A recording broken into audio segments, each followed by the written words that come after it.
Bapak para jemaah, sebagaimana kita maklumi bersama bahwa setiap yang punya awal pasti akan punya akhir. Setiap yang punya permulaan pasti akan punya penghabisan. Tidak ada yang kekal dan abadi dalam kehidupan ini.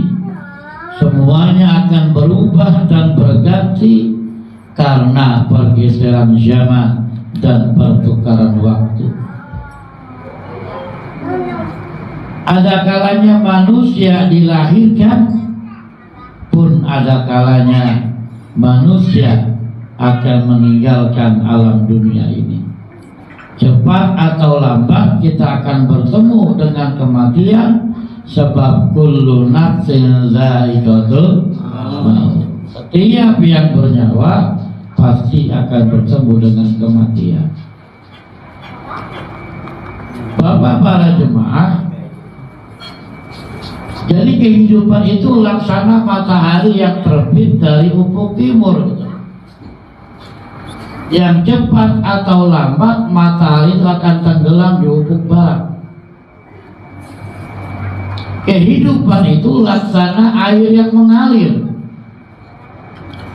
Yang pasti air itu akan sampai kepada muaranya. Itulah kita. Kalau malam ini kita mendoa muda, ya, jangan merasa bangga masih muda, umurnya masih lama. Berapa banyak orang yang masih muda meninggal dunia, tapi yang tua masih hidup, kan begitu. Sehat, jangan kira sehat tidak kebakaran mati. Berapa banyak bapak para jemaah orang sakit, bertahun-tahun dia meninggal. Pas dia menungguinnya meninggal duluan. Betul nggak begitu? Dan orang tidur, dia capek, lelah, malah yang nungguin yang mati. Itulah kehidupan, kita nggak tahu. Dan ketika kita mati, permasalahannya apa yang akan kita bawa menghadap Allah Subhanahu wa Ta'ala? Apa yang kita persiapkan buat bakal kita mati, kan itu masalahnya. Yang penting mah bagaimana usaha kita menyiapkan bekal kita untuk sampai nanti menghadap Allah. Masalah perkara kapan, di mana, itu rahasia Allah. Yang pasti sekarang kita menyiapkan bekal gitu loh.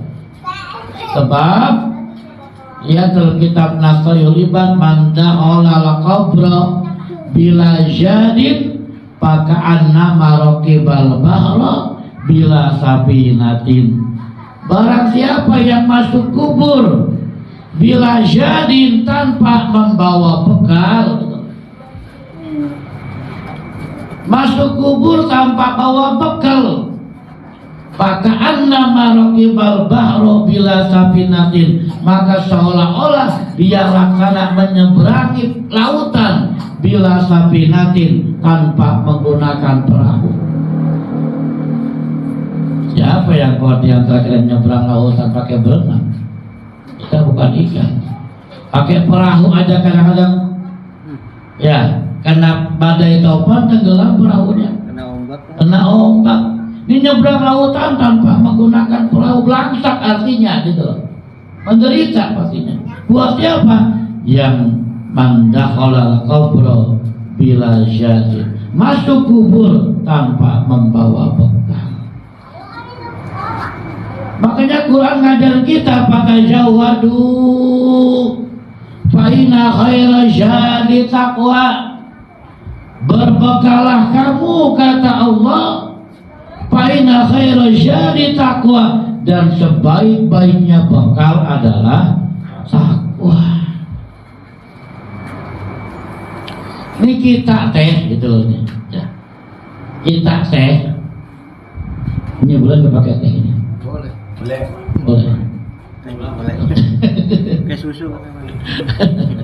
Kalau nggak boleh saya pukulkan. Kita teh kumpul begini nih, ini teh lagi nyiapin bekal Bapak para jemaah. Ya, betul nggak? Lagi nyiapin bekal teman-teman nih Pak. Ada yang dari Ramapuri, ya, ada yang dari Odam gitu ya Pak. Raha asli. Ya.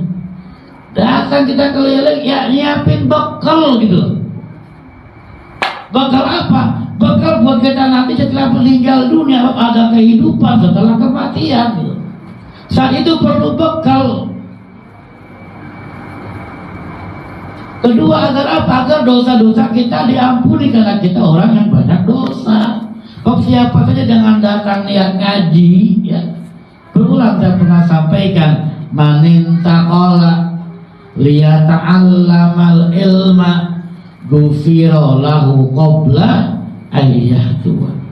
Siapa yang berpindah tempat dari tempat satu ke tempat yang lain, ditafsirkan oleh Imam Nawawi, masyian aw raqiban, baik dia berpindah tempatnya itu jalan kaki, aw raqiban, atau berkendaraan, baik naik sepeda motor ke, naik mobil ke, naik was ke, apa maksud? Tapi itu dah. Nah, ia yang berpindah tempat tuh baik masyian aw raqiban, baik dia jalan kaki maupun dia berkendaraan, ngapain?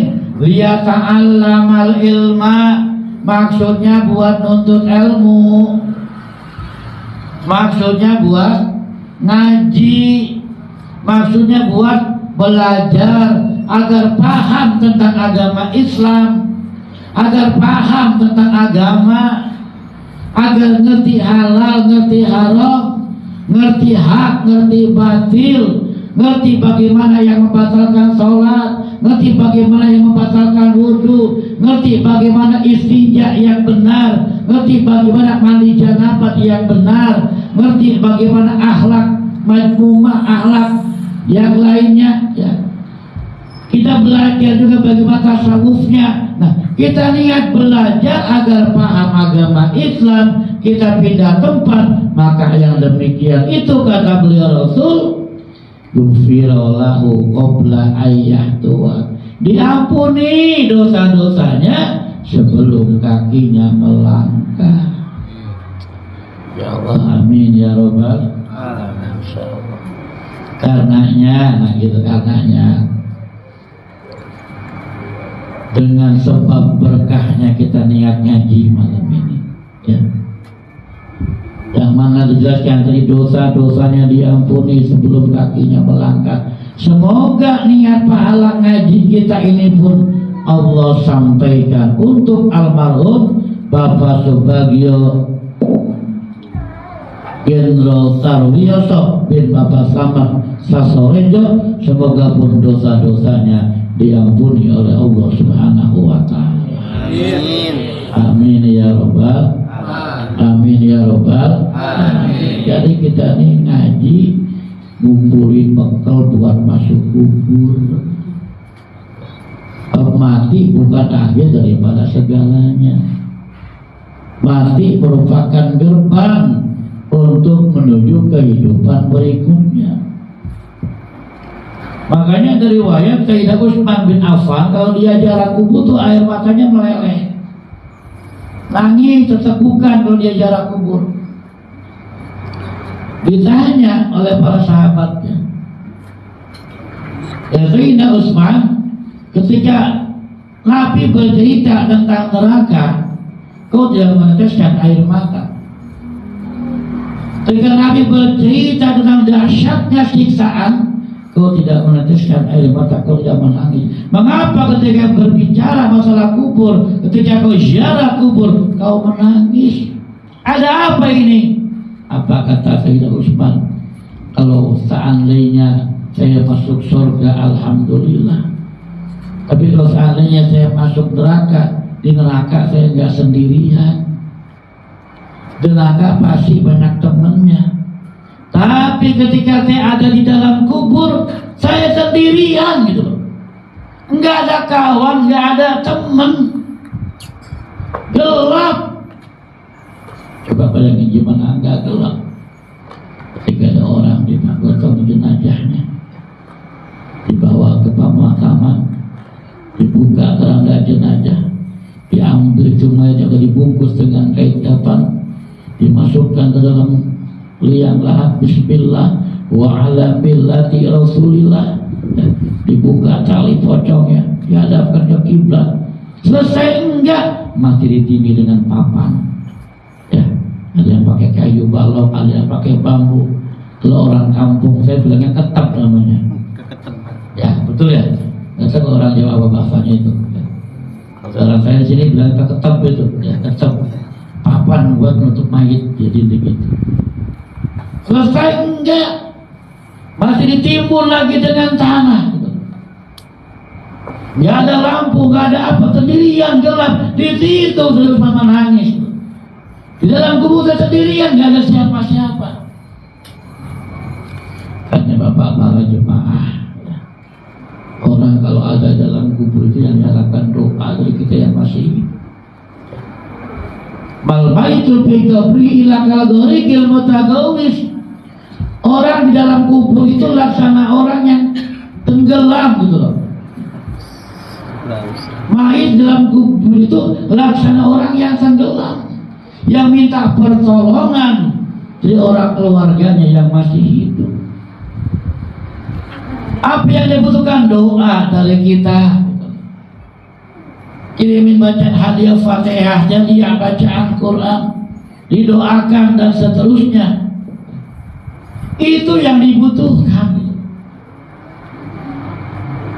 Zaman sekarang banyak orang yang bilang, Pak, asal nyampe kan gitu ya. Orang hidup mendoain orang mati. Benar ya kira-kira bilang begitu? Banyak.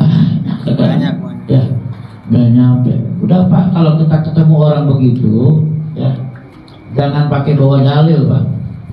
Kita bawa dalil seember sebakul, dia nggak bakalan terima. Ya, kita main logika aja sama dia. Gimana logikanya begini? Logikanya, kita kan sering sholat jenazah, betul nggak? Nah, berapa rakaat Ustaz? 4 takbir. Kali jauh 4 rakaat. Berarti mesti fokus ya. 4 kali takbir. Oke. Takbir yang pertama Allahu Akbar. Surat apa? Baca apa? Baca Fatihah. Takbir lagi yang kedua Allahu Akbar, baca apa? Sholawat. Takbir lagi yang ketiga Allahu Akbar, baca apa? Doa. Apa kita baca? Allahumma ighfir lahu warhamhu wa'afihi wa'fu anhu. Kalau perempuan Allahumma ighfir laha warhamha wa'afiha wa'fu anha. Artinya yang kita baca doa dari kita yang masih hidup buat mayit yang udah meninggal dunia. Allahumma ighfir lahu, ya Allah, ampuni buat siapa? Lahu, bagi dia tuh mayit yang ada depan saya, ya Allah, ampuni. Pertanyaannya, kalau doa kita yang masih hidup kagak nyampe kepada mayit, ngapain Nabi nyuruh kita sholat jenazah pakai ada doa buat si mayit? Betul kan? Logikanya nyampe. Kalau nggak nyampe ngapain? Udah nggak usah disolatin lah. Ya Pak ya? Nyampe bacaan kita sama mayit. Betul kan? Bismillahirrahmanirrahim. Lahu warhamhu wa'afi wa'fu anhu. Nggak nyampe, udah aja kayak ngucap di kali malam. Umpamanya begitu. Maka yakin nyampe, gak usah pakai dalil banyak itu, pakai logika juga. Kita kasih dalil ini, dalil itu, gak bakal diterima oleh mereka. Jadi kita nyampe, siapa yang menyampaikan? Allah Subhanahu wa Ta'ala. Yang kedua, dalil argumentasi ya, pakai logika aja ya, bahwa kita doa yang masih hidup sampai kepada orang meninggal dunia. Suka khutbah sholat Jumat kan ya, itu khatib itu di khutbah kedua selalu baca apa tuh? Allahumma ghfir lil muslimina wal muslimat wal mu'minina wal mu'minat al ahya'i minhum wal amwat. Itu rukun khutbah. Kalau itu khatib nggak baca itu doa, maka khutbahnya kagak sah. Kalau khutbahnya kagak sah, maka setelah Jumatnya semuanya nggak sah. Rukun Allahumma gfir, ya Allah ampuni lil mu'minina wal mu'minat, bagi orang mukmin laki-laki maupun orang mukmin perempuan. Wal muslimina wal muslimat, bagi orang Islam laki-laki maupun orang Islam perempuan. Allahumma gfir lil muslimina wal muslimat wal mu'minina wal mu'minat al ahya'i minhum, yang masih hidup di antara mereka, wal amwat, dan yang sudah meninggal dunia. Khotib juga mendoakan supaya gitu loh, buat orang Islam, orang beriman, muslimin, muslimat, mukminin, mukminat yang udah meninggal dunia, al ahya'i minhum, yang masih hidup di antara mereka, wal amwat, dan yang sudah meninggal dunia. Artinya sampai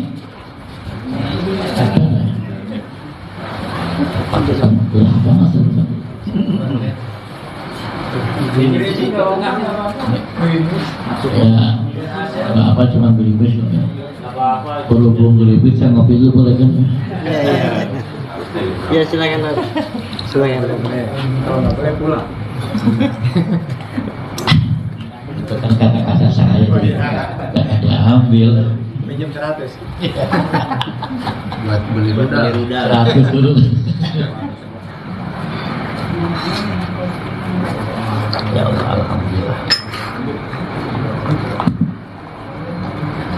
Lanjut ya, dikit lagi ya. Doa kita yang mati hidup Pak nyampe untuk orang yang meninggal dunia. Bagian akhir ya, bagian akhir. Pas saya ini udah ditinggal sama orang tua saya, terus saya pengen berbakti sama orang tua kan, tapi orang tuanya udah nggak ada nih, gimana ini? Lagi orang tua masih hidup, saya belum sempat membalas jasa mereka. Lagi orang tua masih hidup, sering nyakitin hati mereka. Orang tua masih hidup, sering melukai hati mereka. Belum tumpang, belum berbalas jasa gitu. Saya ingin karena berbalas jasa, menyesal dulu pernah nyakitin, belum bisa nyenangin orang tua. Tapi orang tua udah meninggal dunia, masih bisakah kita berbakti kepada kedua orang tua? Maka pertanyaan ini pun pernah ditanyakan salah seorang sahabat di zaman Rasulullah. Di hadisnya ada dalam kitab Irsyadul Ibad ila Sabili Rasyad. Ada dari Malik bin Rabi'ah berkata, apa kata Malik bin Rabi'ah? Baina nahnu julusun ma'a Rasulillah. Maksudnya ketika kami duduk bersama Rasulillah gitu. Baina julutun ma'a Rasulillah, ketika kami duduk bersama-sama beliau Rasul, ijahur rajulu min Bani Salamah. Tiba-tiba datang seorang laki-laki dari Bani Salamah. Kata laki-laki yang baru datang ini, ya Rasulullah, hal baqiya min birri abawaya syai'un abiruhuma ba'da mautihima. Ya Rasul, Masih adakah kebaikan yang bisa aku lakukan kepada kedua orang tua setelah orang tua meninggal dunia? Jadi kalau kita improv, bahasanya begini, ya Rasul gitu loh, saya pengen berbuat baik kepada orang tua, tapi orang tuanya udah nggak ada gitu. Masih bisa enggak sih gitu? Ya, kalau boleh pakai sih ngomongnya ya. Boleh berusaha. Kalau nggak boleh, pulang. ya Allah, masih bisa nggak sih ya Rasul gitu? Saya berbuat baik kepada kedua orang tua sementara mereka udah meninggal dunia. Kata Rasul, bisa. Bagaimana caranya? Pertama, as-salatu alaihima. Ya, kalau kita doa artikan secara harfiah, as-salatu apa ya salat? Bukan secara harfiah mah. Bukan. Coba lihat ya. Dalam kitab-kitab fikih, ya maksud doa sih ya. Maksudnya secara harfiah salat itu artinya doa. As-salatu lughatan ad-du'a. Salat secara bahasa artinya doa. Jadi mana as-salatu alaihima bukan salat untuk kedua orang tua, tapi as-salatu alaihima ai ad-du'a'u gitu. Maksudnya mendoakan kedua orang tua. Itu yang kita lakuin tuh. Terus doa buat orang tua, Allahumma birlahu warhamhu dan seterusnya kita baca doa buat kedua orang tua kita. Doain ya Rabbi, ampuni dosa-dosa ibu bapak saya. Terus doain ya. Doain. Apalagi wal istighfar walahuma, memohonkan ampun kepada Allah atas apa? Dosa-dosa kedua orang tua. Kita doain, kita mohonkan ampun kepada Allah. Makanya kita sering baca Astaghfirullahaladzim li wali walidayya, kan begitu ya. Astaghfirullahaladzim, ya Allah aku mohon ampun kepadamu ya Rabbi, li untuk saya, wali walidayya dan untuk kedua orang tua saya. Itu diantara cara berbakti kepada kedua orang tua yang sudah meninggal dunia. Makanya saya sering bilang di mana-mana bapak para jemaah minimal Fatihah mah itu jangan sampai lupa ya. Habis sholat kita kirimin buat orang tua kita. Fatihah mah jangan sampai lupa. Kalau baca Yasin sahur mah kelamaan ya. Ya habis sholat mah biasa kita minimal kalau Yasin sahur mah atau malam Jumat sampai lupa atau hari Jumat ya.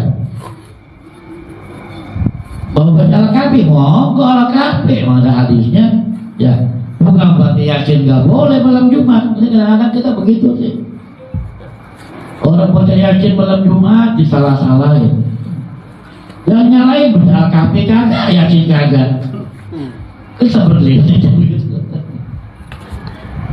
Boleh minimal malam Jumat kan baca Yasin tahu orang tuanya. Tiap habis sholat minimal Fatihah. Ustaz saya nggak bisa baca arwah-arwah kayak para ustaz. Udah kan pakai baca tuh. Wasal tumai arwah abaina wa ummahatina wa idalina wa jadadina minal muslimina wal muslimat wal mu'minina wal mu'minat min masyariqil ardi ila magharibiha bil bari wa bariha wa nawzuzu ila bulan ila. Nggak bisa saya tuh bahasa Arab ilarunya gitu. Boleh nggak? Bisa nggak? Bisa, boleh. Ya Allah, saya kirim Fatihah buat bapak saya Fulan bin Fulan, buat ibu saya Fulan binti Fulan, Al-Fatihah. Nyampe gitu. Islam agama yang mudah. Islam agama yang mudah. Jangan dipersulit. Nggak mesti pakai bahasa Arab tawasulnya para ustaz. Pakai bahasa kita aja ya Allah. Saya kirim Fatihah buat ibu saya Fulan binti Fulan, Al-Fatihah. Sampai minimal jangan tinggal. Itu berarti seorang anak Buat siapa? Buat orang tua yang telah meninggal dunia. Bersama as-salatu alaihima ay ad-du'a'u. Yang kedua wal istighfaru ilaihima, memohonkan ampun untuk kedua orang tua kita. Apalagi yang ketiga? Yang ketiga wal infaju ahlihima. Bukan menunaikan janji orang tua kita.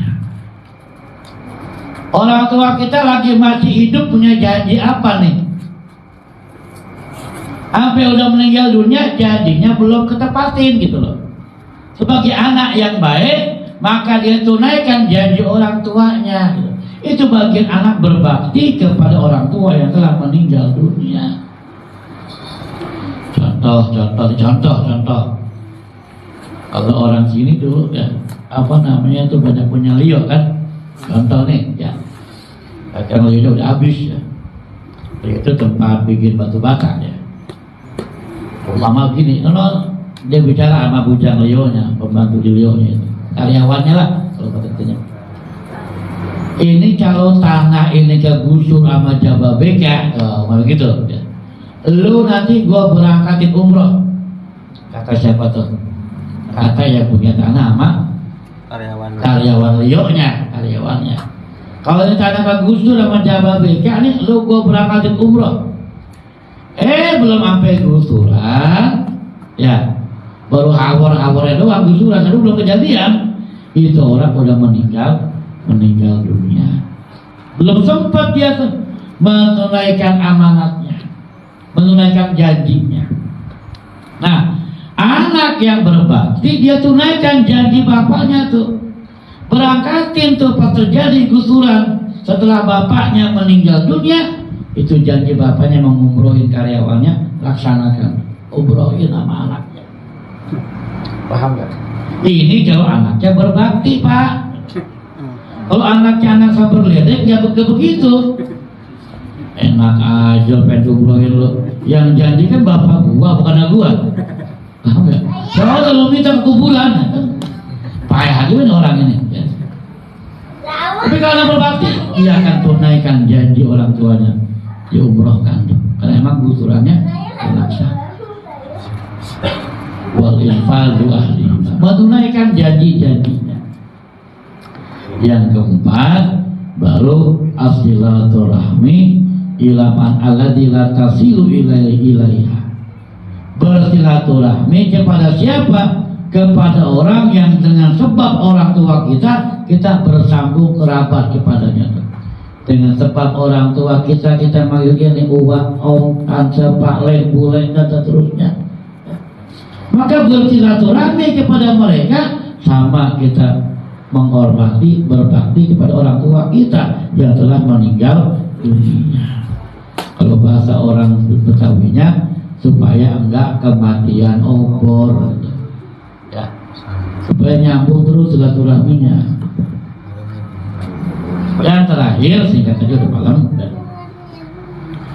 Kalau berbakti kepada orang yang meninggal dunia, ya, caranya ialah ikramu shodiqihima, memuliakan kawan-kawan orang tua kita. Kita punya ayah udah meninggal dunia, ayah kita lagi masih hidupnya akrab dengan si Fulan umpamanya, CS-nya udah kayak saudara. Begitu ayah kita meninggal dunia, kita memuliakan tuh temannya ayah kita ketika masih hidup, sama kita memuliakan ayah kita. Mencium tangan dia sama dengan mencium tangan kita punya orang tua. Memuliakan sahabat orang tua kita yang telah meninggal dunia, bagian kita berbakti kepada orang tua yang telah meninggal dunia. Maka mudah-mudahan Allah berikan kita keberkahan. Amin ya rabbal alamin. Allah berikan kita husnul khatimah.